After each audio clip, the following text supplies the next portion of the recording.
too. So a lot of preparation and hustle and bustle are going on right now. We just had witness the PDP Laban administration political party. Earlier, there were announcements coming from the opposition about a group that they have organized. So here it is right now when we are just about in 12 days to commemorate again our 133rd Independence Day. And over the past days and weeks, as a matter of fact, there have been a lot of announcements regarding the flag, the Philippine flag, like wave the flag, have a national flag day, and so forth. So, what is the color of our Philippine flag? That's red, white, and blue. That's the official color of the Sovereign Republic of the Philippines. And then we have the office of the president, which also uses the same colors, and anything that is official actually uses red, white, and blue.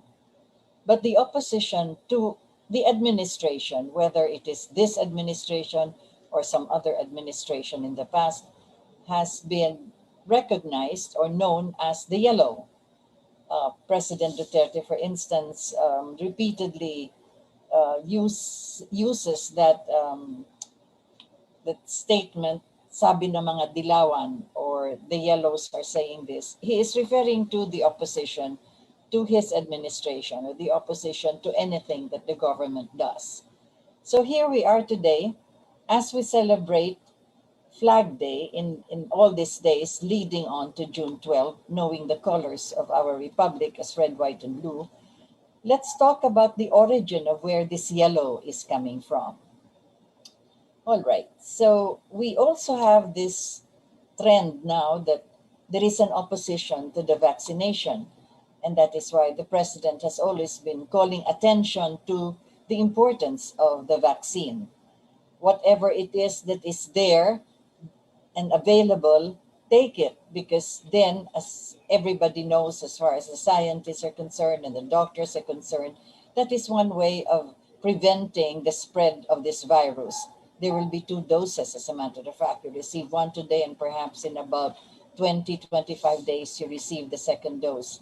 After that, there will still be other studies that will be undertaken. But nonetheless, I'm going back to the fact that there is also opposition to the vaccine. And again, the president has referred to this, yang mga dilawan, the yellows. And then there is also the resistance to other things that the administration is doing. Those that are critical or those that are opposing whatever programs and policies this administration is announcing or executing, then it is the yellow group that objects to this.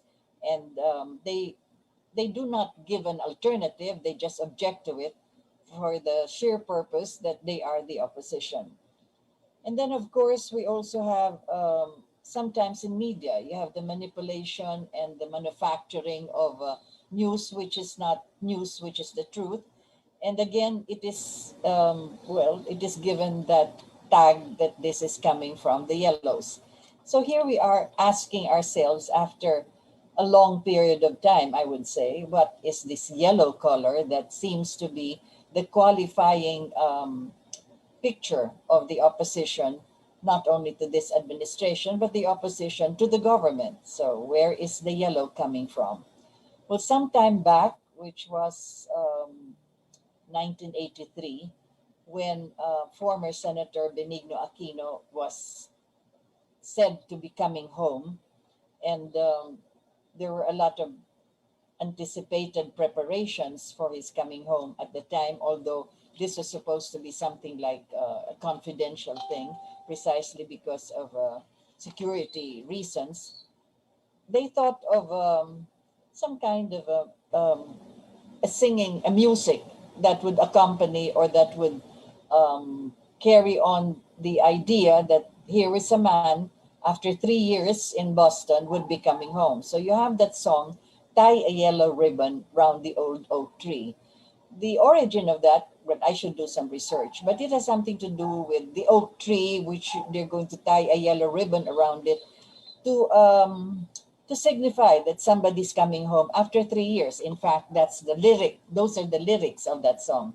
tie a yellow ribbon round the old oak tree, he's been gone for 3 long years or something to the effect. So that's where the color yellow came from. And that's where the ribbons were all ribboned in trees, in electric light posts, and wherever it could be, wherever they could tie it, they had yellow ribbons. And that was then, that was 1983. And then former Senator Aquino was assassinated at the tarmac. And so there arose that color yellow. And that is why you had a lot of demonstrations. And during the large funeral parade, not really a parade, the funeral entourage that followed the coffin or the casket of Senator Benigno Aquino Jr., everybody was wearing yellow or they had yellow ribbons and so forth. And then we had the snap elections. That is where the color yellow and the yellow ribbon all began. Actually, it became some kind of a mark for the opposition, because the snap elections was called, and that was sometime in January 1986. And so the yellow signified the color of the opposition, and they had the candidate of the opposition, this lady or this woman called Corazon Cojuangco Aquino, and she was always dressed in the yellow dress, and everybody that went together with her had yellow ribbons, yellow banners, and so forth. So that was the color then. It all began at that time. So that is where we start from the beginning, because then that is the title also of our program, The Origin of the Yellows. So Marcos won the elections, the presidential elections on February 7, 1986. He won by 1 million votes. You must recall the fact that this was broadcast live from the parliament, which was the electoral tribunal, according to the Constitution. And while there was the objection to several votes that were already canvassed and which was being read, you had member of parliament, Homobono Adaza from Cagayan de Oro, who stood beside Speaker Nicanor Inigas when they were doing the canvassing.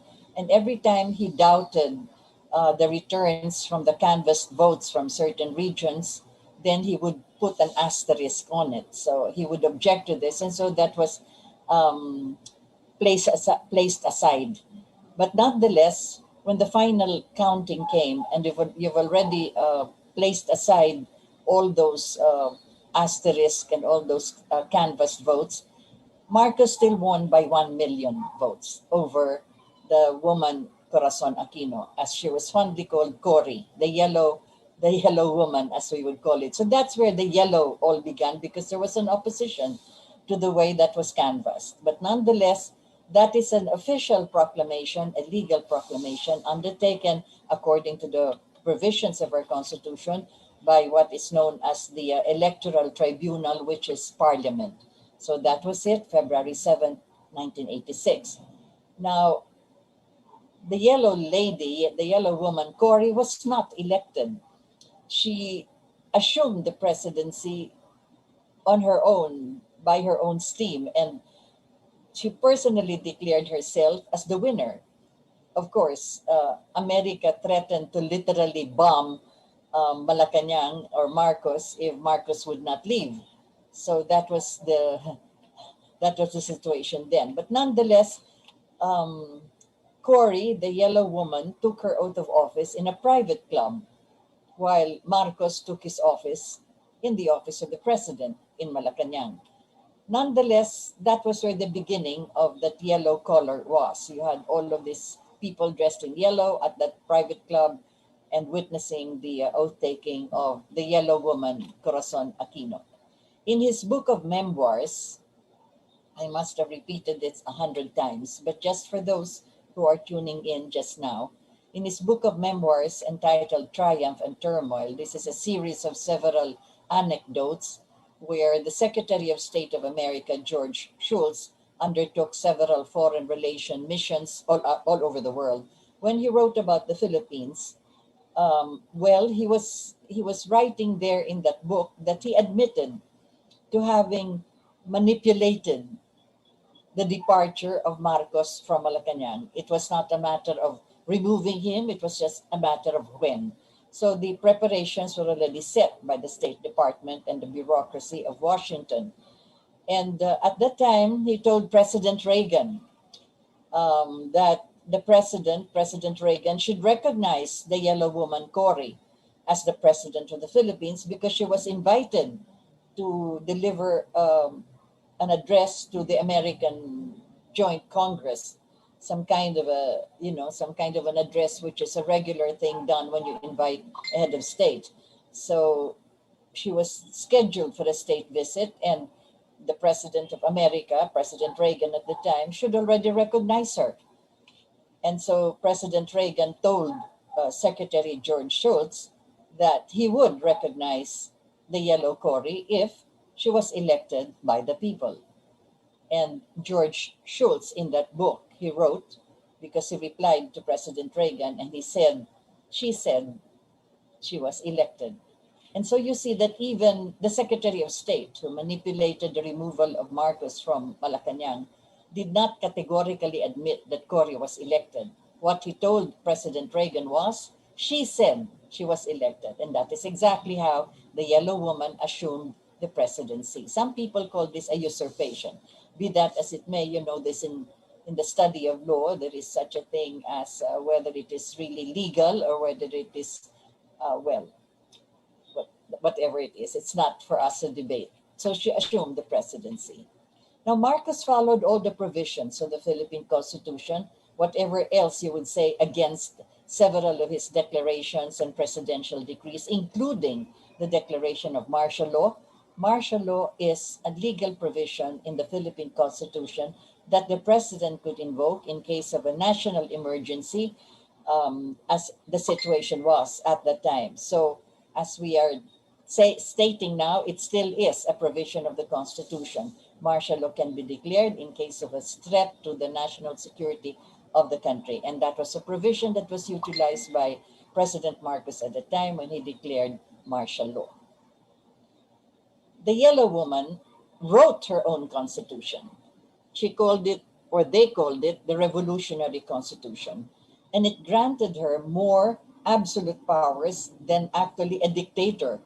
So this is not very much known, but that's exactly what that Revolutionary Constitution contained. She issued executive orders to harass and to persecute anyone and everyone associated with the Marcoses. And this is a classic example of the executive order, the first one that she issued, executive order number 1, number 2, number 12, number 12A, which is the creation of the Presidential Commission on Good Government. And that is where she declared that Marcos amassed ill-gotten wealth. So you could see that even by that executive order, she already declared the guilt of Marcos. Is that even legal? Even in due process, there is such a thing as a trial, but nonetheless, that is what she did.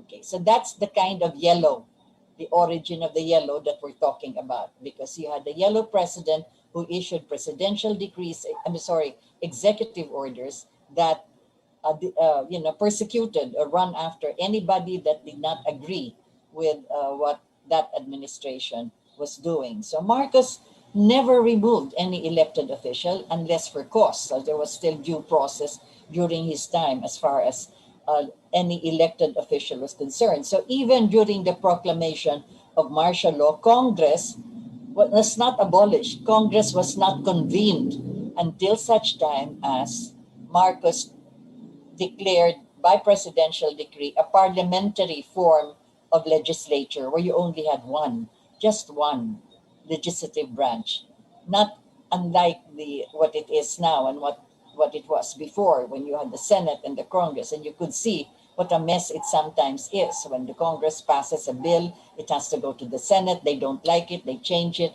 So many things. They still need the liaison officer between the two houses, and then they have to submit it to the president. And so there are two versions, either the one of Congress or the Senate.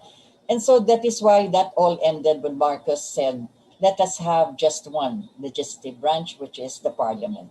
And that is where, after the abolition of Congress, after Congress was not convened, in other words, not convened is different from abolishing. So it was just not convened. He did not have any decree saying, I am abolishing Congress. He did not convene it. But eventually, after a couple of years, he had a presidential decree creating parliament, which is already the continuance of the legislative branch of our government. So three branches, the judiciary, the legislative, and the executive. And so then we had the legislative. But what did the yellow woman do?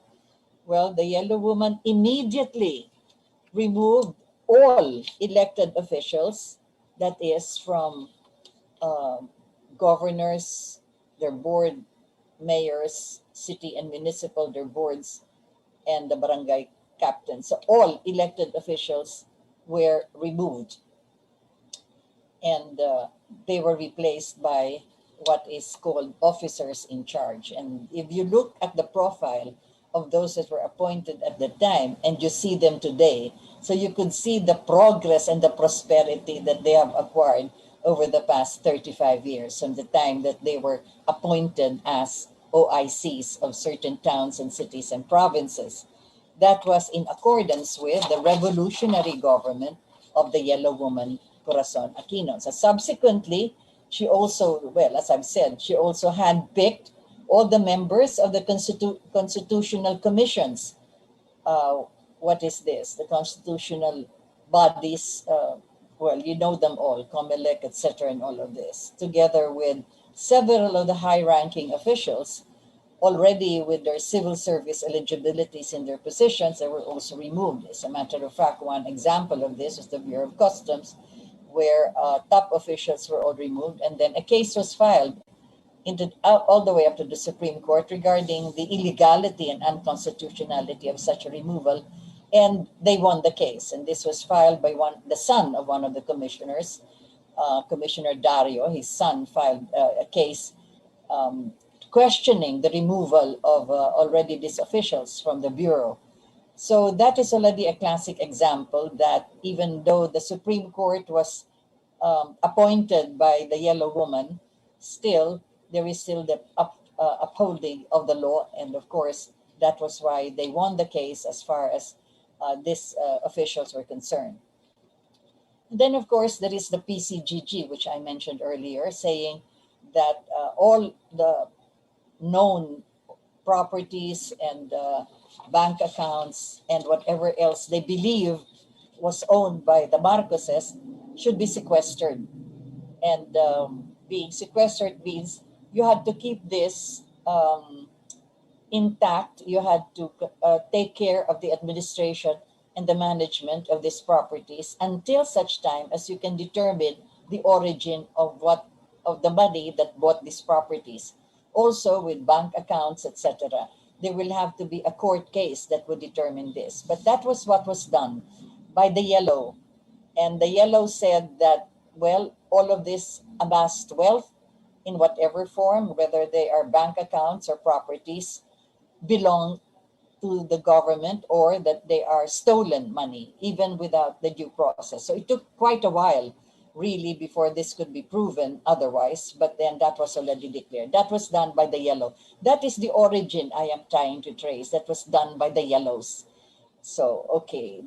Beyond that, of course, you had the United States of America supporting the yellow president by filing the most difficult case, perhaps even in the history of the world, if you would consider the conspiracy aspect as far as that law is concerned, which is the RICO Act of America, the Racketeering Influence and Corrupt Organization Act. And that was the case filed by the United States of America in support of the yellow president.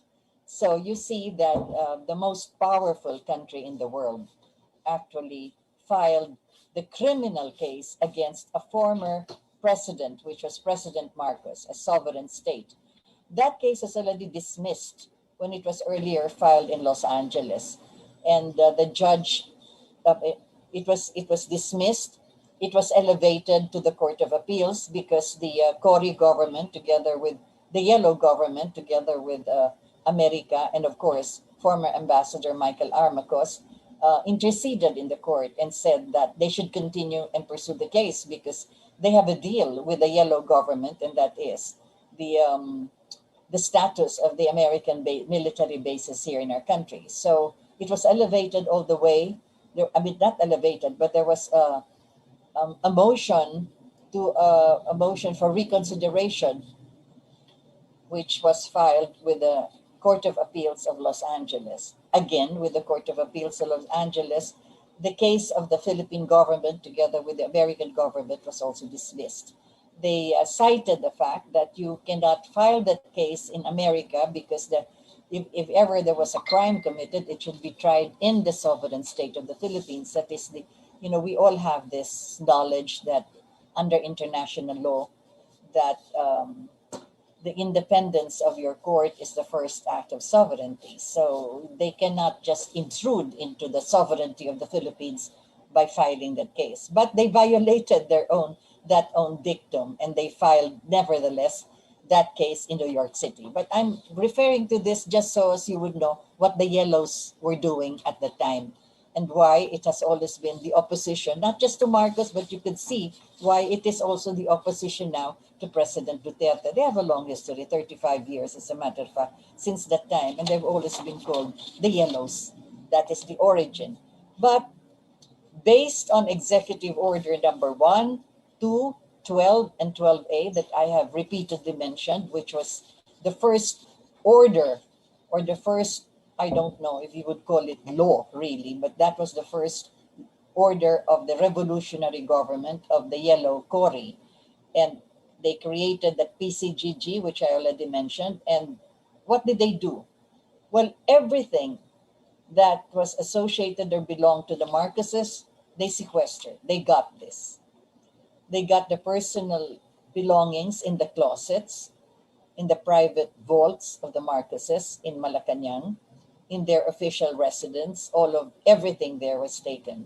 When the Marcoses arrived in Honolulu, they also took everything that they believed could be of some use for the case that they intended to file against the Marcoses. In addition to that, there was not one single piece of clothing, shoe, underwear, and of course, items of value like the jewelry of Mrs. Marcos were ever returned. In spite of the cases that have already been dismissed, they were kept by the yellow government. And what are these? These are the valuable antiques, the Russian silver collection, which they auctioned off in America. They got all of these precious gifts of heads of state and other governments given to the Marcoses. They were all stored in the Maharlika 1 and Maharlika 2 buildings. They got all of this. They got all the paintings, Renaissance and pre-Renaissance paintings, all 150 of them, which are already on exhibit at the Manila Metropolitan Museum. They got all of this. They got the rare and expensive first edition books. Marcos had a very huge library, and many of them were original first edition books. They got all of this. What else? I listed it down, so I'm reading it so I don't miss. I may miss some, but at least you can have an idea what the yellows got as far as the belongings of the Marcoses are concerned. So all of this in the private chambers, and also everything in the Marcos residence in San Juan. When I say everything, I mean everything, including the faucets, the tiles, uh, the pianos. There were 2 pianos there. The furniture. The only thing they could not take out was the long 24 seating dining room. They did not know how to bring it out. There was no door or opening where they could. So that remained. But everything else was removed, including the tiles of the swimming pool, which they dug up because they suspected that there could be gold of Marcos buried in the swimming pool. Can you imagine this? That those are the yellows. Okay, so what else did they do? They dug up. This is really scandalous. They dug the graveyards of Imelda Marcos' ancestry, her parents, her aunts and aunties, grandparents that were already buried in Tacloban in Leyte. They dug this up, thinking that there could be gold buried under those in that cemetery. And the saddest part about this is the Yellows did not even bother to rebury all of those bones that they unearthed from the burial ground, from the cemetery, from the mausoleum of the Romualdeses. Okay, so what else did they get? Well, I told you already what they did to San Juan. Uh, they removed all the blue tiles. These were beautiful Madoka blue tiles, really. They took that all, they got that. They got the bathroom fixtures, the doorknobs, the hardwood flooring, the chandeliers, the cabinet doors, and anything that could be detached or ripped off. They got all of this. Those are the Yellows. Thirdly, they stole everything from the ancestral home of Mrs. Marcos in Olot. Everything, including the silverware, the china, and chinaware, all of this. And well, I already told you about the graveyards. And of course, you had, what else did they get? Well, the Renaissance Masters, the Metropolitan Museum in the Central Bank of the Philippines, everything else that they had in Maharlika Mansion 1 and Maharlika Mansion 2, they got all of this. These are the Yellows. They also got the items of value in the personal luggage of the Marcoses as soon as they arrived in Honolulu. And, well, they got just about everything. Real estate properties, land, whatever. And the bank accounts also were all held. They got all of this, and they used this as exhibits in the trial in New York City. So, you know, I had another word which came from the newspapers because some of the reports said that the Yellows stole. They stole this, they stole that from the Marcoses. So I'm using now a mild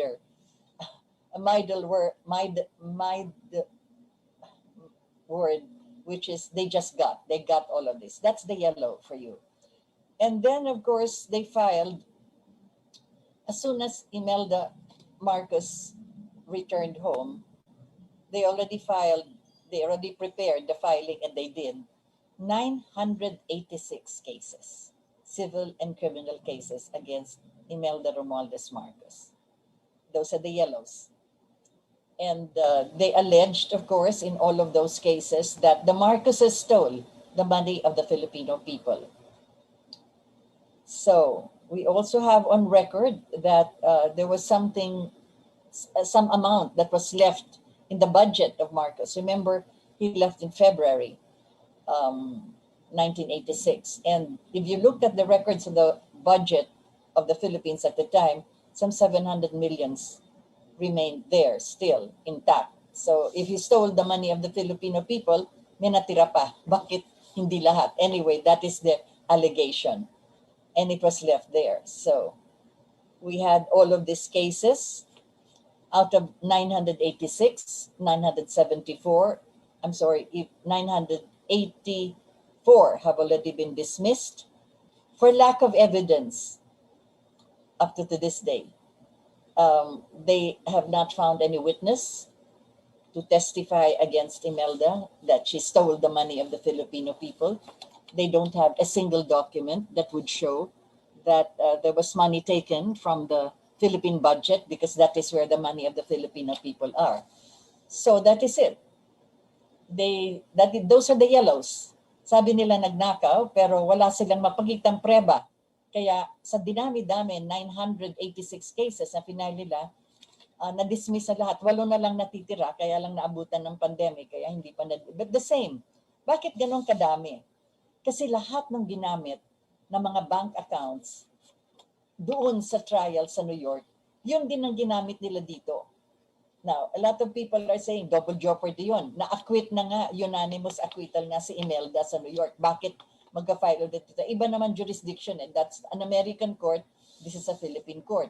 And since nagtulungan yung mga dilaw, yung mga yellow at ang Amerikano, so binalik yung mga ebidensya na ginamit doon sa New York binigay dito sa Pilipinas para sila Salonga at lahat ng mga yan, sila Chavez, the Solicitor General is the one representing the Philippine government. Lahat sila ginamit din yung ginamit sa New York laban dito kay Imelda. Para bang hindi nila pinakinggan kung ano yung nangyari dun sa New York. Ang ibig sabihin nila ay dito malilitis nila si Mrs. Marcos. Kaya ganun kadami. Yun nga, you're asking why so many cases. Kasi they did not file a case against yung en bulk, yung lahat ng mga deposits dyan sa isang bangko. Inisa-isa nila yung mga deposits, kaya ganun kadami.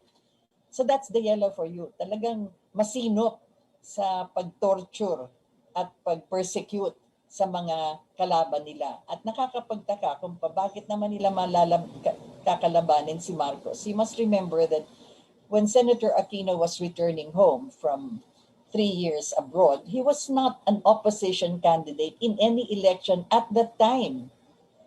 Hindi siya kalaban politically ni Marcos kasi wala pang political exercise. But whatever it is, that's neither here nor there. Ganun na nga ang nangyari. And so you also have the testimony of the former Central Bank Governor, Jaime Laya, buhay pa yan siya, na nagsabi nga na nagkaroon tayo ng dollar crisis dito at ang IMF at ang World Bank, kita ninyo, yan ang mga kasabwat na mga dilaw. Kasabwat din sila hanggang ngayon, tandaan ninyo yan. Basta meron silang rehimen or there is a head of state or head of government they do not like or does not follow their wishes or their desires or their policies, then that is what they do. They do the subterfuge, as you call it. So that's exactly what they did. They withheld credit from Marcos, 148 banks, and nagpanic na nga si Central Bank Governor, si Jaime Laya. So he went to Marcos and said, Mr. President, the IMF and the World Bank have just withheld credit. Ang ibig sabihin, bayad kayo Pilipinas sa mga inutang nung sinauna pa at yung mga utang sa kasalukuyan. Kaya yun ang nangyari. And what did Marcos do what he did according to Governor Laya? He called up several banks in Switzerland, and in a matter of days, money flowed into the central bank to as much as several hundred millions to replenish what the IMF and the World Bank did by withholding their credit. And so when Jaime Laya was asked, do you know the people, these persons who gave money to Marcos after his telephone call? And Central Bank Governor Laya said, no, I don't know them. Marcos did not mention their names, but I know the banks because yung bank placement came from Switzerland to the central bank. And so he mentioned the banks. And believe it or not, andun pa, may natira pa. Some $35 million are still there, supposedly still there in the Central Bank of the Philippines kasi yung ginamit noon during that time, nabawasan na yung several hundred million. So may natira pa when the yellow president took over. And that's about 35 million from 3 separate banks from Switzerland. And we have this on record because you had the yellow Central Bank Governor, Jobo Fernandez, writing to the PCGG, the yellow PCGG, asking, ano bang gagawin dito sa perang ito? Ito ba isi-sequester or kanino ba ito? And so the PCGG, the Yellow Commission, wrote to Switzerland, to the banks rather, to ask, who owns these monies here? And the banks did not reply. They wrote again. So finally, it's still there.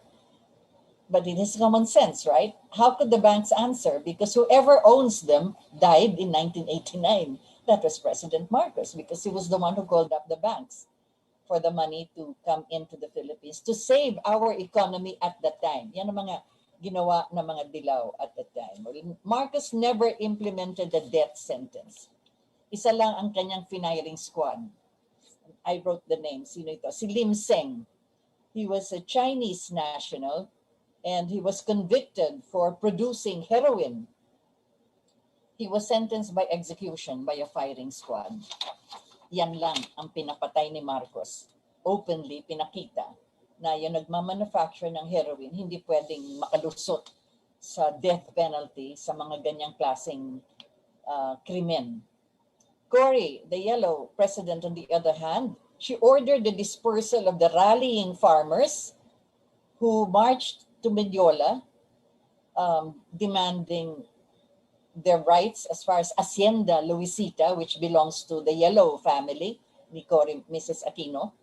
So they marched to Malacanang, and that was the bloodiest rally kasi dinisperse sila by shooting at them. 13 ang namatay doon. That was seen on television. You could see it, you could watch it if it is still there. So, and then you also the families who sought justice from the court. Yun na nga ang nangyari, even in Hacienda Luisita, some of them were also killed when they were rallying. So you have that shooting incident of the farmers that also occurred again at the Hacienda, which is owned by the family of the yellow president. Okay, then you have several of other events that the yellows have been doing over the past 6 years of the yellow woman's, administration. So you had, for instance, well, I was writing down several of this. I'm really, nilalaktawan ko na nga yung iba kasi mahaba. Again, you ask the question, sino ba ang responsable sa pagpatay kay Ninoy Aquino? Hindi ba sa murder? Yung mga nag-aaral ng law, you would know this is common sense. You would consider it murder if you had the motive to kill a person. The motive is if it will benefit you. Okay, the question now is, and that should be asked, and it should be answered, what benefit from the death of Ninoy would bring the Marcoses, would be given to the Marcoses? Would they benefit from this? It is obvious that they did not. As a matter of fact, yun nga ang nangyari. Naglabasan lahat ng mga dilaw against Marcos sa pagkamatay ni Ninoy.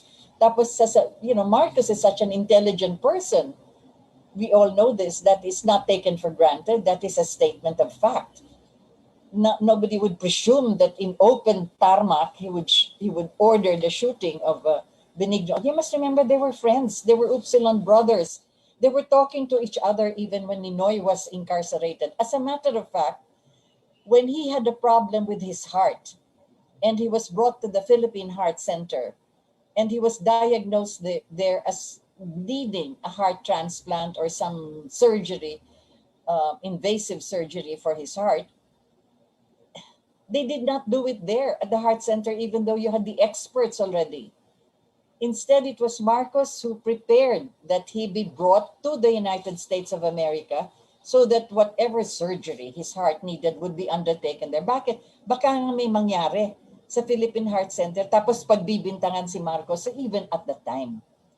Even at the time, Marcos already knew that it was risky for Ninoy to have some problems with his heart if he was still here and not being taken care of properly because mapapagbintangan. And then you would think that when he comes home, babarilin siya sa tarmac. This is ridiculous, really. It's absurd. But nonetheless, the question goes, sinong nakinabang from the death of Senator Aquino? Who became the next president or assumed or sat in the office of the president after when her husband died?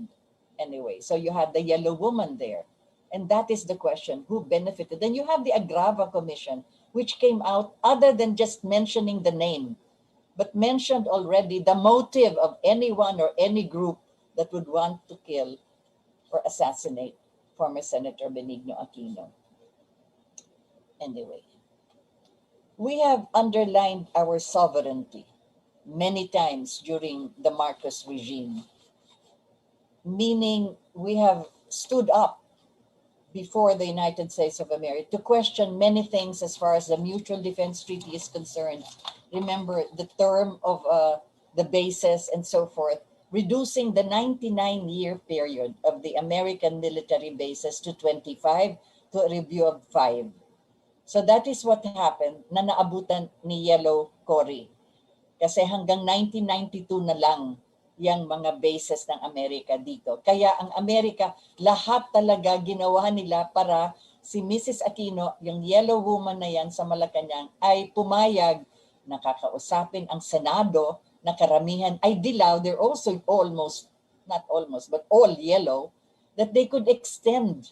Kasi mag-expire na ng 1992, which is the administration of the Yellow Woman.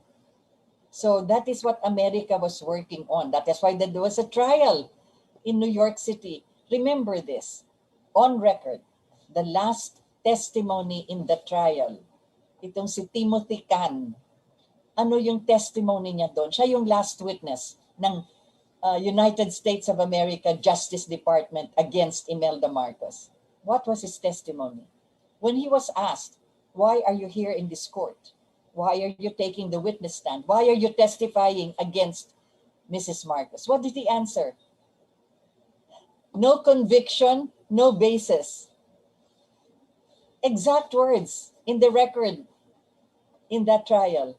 Dig it up, not dig it up, go there in New York and you can read it. When he was asked to explain, hindi ko lang memoryado yung sinabi niya, pero kinwento niya that yun ang kanyang sinabi, yun ang sinabi sa kanya na kailangan ay diinan niya na si Imelda ay makonvict sapagkat ang Amerika, kailangan yung American bases nila.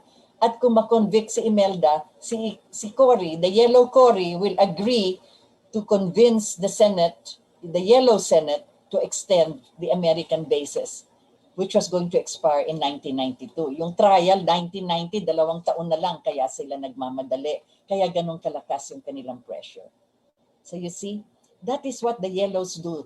I'm showing you all of this because if you look at the way they behave today here in our country, with the manipulation and manufacturing of news and media, with all of those people in the Senate today who still belong to the Yellow tribe, lahat ito mga part of the heritage, if you would call it, of the Yellow, where it originated from this Yellow Woman all the way down to today. Kaya President Duterte has been repeatedly saying this, ang mga dilawan. And that is the reason why today, in your program, which is our actually, we have to go to the origin of where this yellow is coming from. So Marcos had a budget of 436 billion pesos.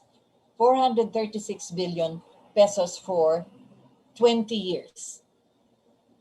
So more than 1,000 kilometers built, bridges, schoolhouses, buildings, infrastructure, 21 hydroelectric dams for irrigation and for the source of power, and several other infrastructure that he has constructed with a budget of 486 billion.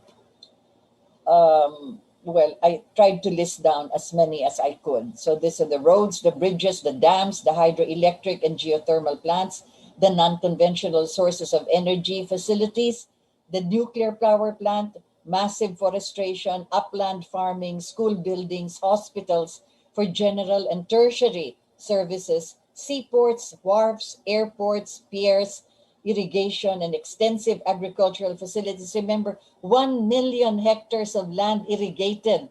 Ilan na lang natira ngayon? A few hundred thousands or a few thousands na lang natira. All of this until we also became self-sufficient in our basic rice, and we were exporting food products. We had a food terminal. We had major markets that were supplying less expensive food products and many other things. So si Cory, ang budget niya 3 times more than the one of Marcos. Trillion na yan in 6 years. Tapos ano ang nagawa? Yan, yung railway system, light railway system dyan sa EDSA. The light railway system, of course, was started by Mrs. Marcos in Manila. It was supposed to be some kind of a clover leaf light railway system covering the entire National Capital Region or the Metropolitan Manila area. Pero hindi na nga natuloy. But anong infrastructure na gawa ni Mrs. Aquino? Yan, yung railway dyan sa EDSA from one point to the other point for a budget that was 3 times bigger than the one of Marcos. And that's only for 6 years. And then you have, of course, several other, well, several other provisions that we had in their constitution. Nawala natin ng Saba kasi doon sa ating 1935 Constitution at hanggang sa 1970 Constitution noong panahon ni President Marcos ay nakasulat doon those land areas that belong to the Philippines by historic right and legal title. Historic right and legal title, yan ang Saba kasi yan ay nirenta ng mga British railway system sa Sultan of Sulu. At yung renta na yan hanggang ngayon may binabayaran pa kasi it's hindi pa na-terminate, tuloy-tuloy pa kasi nga hindi pa nare-rescind yung kontrata, namatay na siguro yung mga unang pumirma dyan but the contract is still existing. So nirerentahan yan, meaning it belonged to a Filipino, the Sultan of Sulu, who was already trading with the People's Republic of China even at that time. So sa kanya yan, at ang nangyari sa 1935 Constitution, hindi natin nilagay na Saba. Sinabi lang natin historic right and legal title. Well, nawala na yan somewhere nung pumasok yung Yellow administration na Mrs. Aquino. At sa matter of fact, talagang nawala na halos. Hindi halos, nawala na. Period. Anyway, so that is how it is. And then nagkaroon tayo ng mga mismanagement ng mga ginawa nila Mrs. Marcos at saka lahat ng mga anomalya na nangyari dyan. I will not go into those details because they've already somehow audited this at inayos-ayos naman sapagkat napakahalaga nitong mga ospital na ito. Remember, sa lung center, nagtayo sila ng sangkatutak na mga kulungan ng mga manok na pangsabong. My goodness, hindi ba bawal na bawal nga sa ating lungs yung humihinga tayo ng mga balahibo ng manok o balahibo ng mga ibon? And even those understand because my sons have asthma, they don't even, they're prevented from eating too much chicken kasi apektado yung kanilang lungs. And during the time of the yellow woman, sa laki-laki ng lupa ng lung center na tinayo doon ni Mrs. Marcos, naglagay sila ng mga kulugan ng mga pangsabog na manok. My goodness. Anyway, whatever was done, I think natanggal na rin and of course, na-audit na rin and let's hope that yung mga nagawa niyan were administratively charged. And then of course, the heart center. Dati-rati kasi yung mga mayayaman na nagpapagamot dyan o nagkakaroon ng mga surgery, yung kinikita ng heart center, pumupunta sa mga nangangailangan na hindi kayang magbayad. So, even at the time, meron ng mechanism so that the earnings could go to the least privileged. I'd like to call them the lower sector of our society, yung talagang hirap sa maka-afford.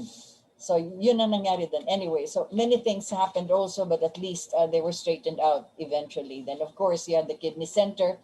Well, Secretary of Health, Secretary Ona at the time, was part of that delegation with Mrs. Marcos, who obtained and bought all the state-of-the-art machines needed for dialysis, etc., chemotherapy, and all of that. Kaya doon natin makikita na maayos ang palakad nung sa kidney center. So I hope that it continues to this day. Pero yun na nga, from that time, yung yellow government hindi na nakapagpatayo ng mga iba pang tertiary hospitals. Sana man lang sa mga regions. We've harped on this so many times because instead of people going to Manila for tertiary assistance from these hospitals, if only pinagpatuloy yung ginawa during the Marcos time ng mga tertiary hospitals sa mga regions, sana mas makakatulong sa taong bayan. Anyway, so isa pang malaking bagay, yung nuclear plant, naisip na ni Marcos at the time na mangangailangan tayo ng alternative sources of energy para hindi tayo dependent on imported oil and imported petrol. So the nuclear plant was built. That was built by Westinghouse. Sinabi ko nga, that was built together with what Westinghouse is building in South Korea. And because of that, South Korea was able to build 6 other nuclear plants and look how progressive they are. Yung sa atin, andyan pa. Kailangan pa andarin na. Pero anong sinabi nung panahon nung Yellow Woman? Ay wag daw kasi si Marcos ang nakaisip niyan. And then they started accusing that there was something wrong with the nuclear plant. Kaya ang Westinghouse galit na galit. There was nothing wrong. We testify. We will stand by it. It is insured by the Lloyd's of London. We insure all our Westinghouse, all our Westinghouse constructions, and that was one of them. Pero yung Yellow Woman did not want it because it's a Marcos idea. So that is the yellow. Those are the origins of the yellows that up to this day ay napeperwisyo pa rin tayo sa mga iba't ibang mga salita nila at ginagawa. Whatever it is that they're objecting now to President Duterte, that's exactly what the President is saying, itong mga dilawan. And that is why I took up the idea of telling you the origins of this yellow thing that has pervaded our political consciousness, which has lasted up to this day. So anyway, malungkot nga na ganyan ang nangyayari, but that, my dear listeners and viewers, is what has happened to our country. And when I say that, the opposition is also strongly supported by the bureaucracy of America whenever they do not, or they feel they're displeased with a leader of a country. Now, what are they doing now during our time? You remember what happened during the time of President Estrada? Well, I'm not saying na impeach siya because America did not want him. Pero if you read the book of Kit Tatad, A House on Fire, maybe you could read between the lines. After him, sinong sumunod? Well, then you had Gloria. Well, she was a classmate of Bill Clinton. So okay lang yan. Okay lang. Kasi buddy-buddy yan ng mga Amerikano. Now we have Duterte coming from Davao City, from Mindanao. Oh my goodness. So the Americans, medyo natarantasan ang galing yan. And the first thing he said was, we are not going to be subject to what America says. Remember, he made this demonstration. Ano tayo? Parang aso, may tali sa leeg. Hihila-hilahin. Bibigyan ng pirasong karne sa harapan. Tapos hihilahin ulit. In other words, that's exactly what he was trying to describe, that we are on a leash as far as America's policies are concerned. America does not like that. With Marcos, it took them 20 years to manipulate the removal of Marcos. Now they're trying everything to get Duterte, but he's so popular. That's their problem. He is so popular in the sense that they cannot contend with the people. And the opposition, yung mga dilawan, many of them have already retired. Yung mga iba nagpunta na ng Australia, gumagawa na lang ng mga Facebook posts which are scandalous, so to speak. And you don't have any one of them that could really stand frontally in front of a popular president, whatever his name is, Duterte or otherwise. This is a popular president. And as America is having quite an uneasy time. But you could see the manipulations. And that is why the president feels dilawan, you see. So here he could see the hand already, the hand of the enemy, if you would call it that, the hand of whoever it is that would want to manipulate his removal. Nagkataon lang that they had a change of administration with Biden. So now there is the Secretary of State who would like to meet with him, and President Biden would also want to come for a state visit to talk to President Duterte. Mabuti na yung face-to-face kasi ano ba itong mangyayari? Now we have this pending dispute in the South China Sea, which is very critical for the United States of America. So we're bringing all of this. So you would know why President Duterte keeps on referring to ang mga dilawan. That is the origin of the yellows. We have suffered through this for the past 35 years. And let us hope that whatever these sputterings and the snippets that are left behind by the yellows would end finally. And in the next election of 2022, piliin na niyo yung talagang makabayan, makatao talaga, at yung talagang makakatulong sa ating lahat. Anyway, so that's your hour. And I probably would be going back and forth with this, but those are the origins of the yellow, beginning from that time 35 years ago. So do we have people now who are chatting with us? Yes. Let me just read those who posted. Good afternoon, ma'am. This is Virginia Felipe Israel. Helen Remigio, good afternoon to you too. Unite Elmer, Unite Elmer, whatever else. It's good afternoon to you. IR Kiloy, watching here from the United Kingdom. United Kingdom. Pati yung mainstream media, ang hirit nila ay ang mga Marcos ang nagnakaw para sa pera ng taong bayan. Yes, they keep on saying this, Kiloy, and you know how it is. The United Kingdom is part of this temple of people who control the flow of money together with America and several others. These are the oligarchs of the world, and so you can understand where they're coming from. Junik Gabwat, good day po, Ma'am Rita. If BBM won the presidential election, baka pwedeng kausapin niyo siya to give us yeah. Anyway, so to give you as oh my goodness, galing na po ako sa Malacanang ng 20 years. I would not want to go back there again. Maraming salamat for the kind thoughts. Anyway, Mon Gadit, good afternoon, Ate Ritz. My God, oh yes, my dear cousin. Happy birthday again. I think it was your birthday sometime in May, Mon. Josie Velasquez, good evening to all of you, Madam Rita. Thanks for the information. God bless and keep safe. Watching from Italy. Buongiorno, whatever it is, whatever time it is there. 6 hours, I think, is our difference. Parang sa New York. So siguro yan ay magsi-6 o'clock ng madaling araw. Kaya buongiorno. Yes. Alain Pallones, magandang hapon po ma'am at mabuhay kayo. Albert Casim, good afternoon po. Mark Sibulo, good afternoon. Good afternoon to you too. Zenea Arcilia, good afternoon ma'am. Greetings here in Hong Kong. God bless you po. Sino ba talaga ang pumatay kay Ninoy? Naku, hindi lang masabi yung pangalan, pero meron silang mga affidavits, yung mga nakakulong na mga sundalo. Hawak ito ni Attorney Presida Acosta sapagkat na-interview na sila, nakakuha siya ng mga notarized testimonies nila. Andun, nakasulat o nakalagay doon kung sino ang kanilang naisip na nagpapatay. Andun yon, it is there. And of course, ang mga dilaw ayaw nilalabas kasi kasama sila doon sa mga affidavits na yon. Hindi nakasulat ang mga ibang pangalan nila pero sinabi ang mga relasyon at mga dilaw din ang mga karamihan at hindi karamihan. Sila rin ang nakalagay dun sa mga affidavits na yon. Viz Bonalos, thank you very much for showing me Kidapawan in silence before the GCQ or whatever that quarantine is now prevailing in our beloved Kidapawan. Thank you, Viz. Thank you so much for sharing. This is the daughter of one of our outstanding municipal judge pa ang tawag nun, Judge Eliosida. Anyway, she has also been with us in Channel 4, married to Zaldi Bonalos, of course. Rosario Sarmiento, Marcos Forever, thank you very much. Shintara Bella Bricena, Dumawa Marcos Forever, yes, of course.